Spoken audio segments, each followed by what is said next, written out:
kumfikia Oriri Onyango na kumtaka afahamu kuwa itakuwa vigumu kuleta dawa hizo mahakamani kwa sababu za kiusalama, na badala yake kuwasilisha ombi la kutaka dawa hizo kuchomwa.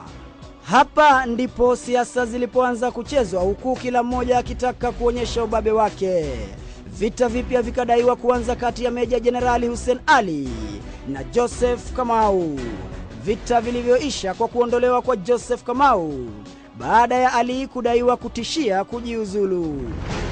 Kwa wakati huo, Philip Murgor anadai kuanza kupokea vitisho kutoka kwa waziri mwenye ushawishi mkubwa aliyemtaka achane na kesi hiyo, kwani mkuu wa sheria alikuwa analishughulikia jambo hilo licha ya kwamba Amos Wako hakuwa nchini.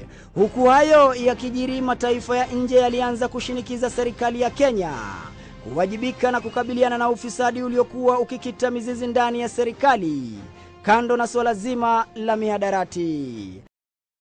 Chemorei ambaye ni afisa wa 3 kimadaraka katika kambi ya mafunzo ya GSU Nairobi anakisiwa kuchaguliwa na kuonekana kama afisa chapakazi na wa kuaminika, hivyo basi kukabidhiwa funguo za shehena hizo za madawa ya kulevya aina ya cocaine zilizokuwa zikihifadhiwa katika kambi ya GSU na kamanda wa chuo hicho.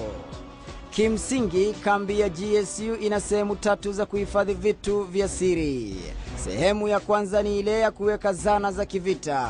Sehemu ya pili ni ya kuwafungia askari wanaokiuka sheria, na sehemu ya 3 ni ile iliyotumiwa kuweka dawa hizo za cocaine. Jina la Erastus Kirui Chemorei lilianza kujulikana na kila mtu aliyekuwa na hamu ya dawa hizo za kulevya, miongoni mwa maafisa wakuu wa serikali na mawaziri.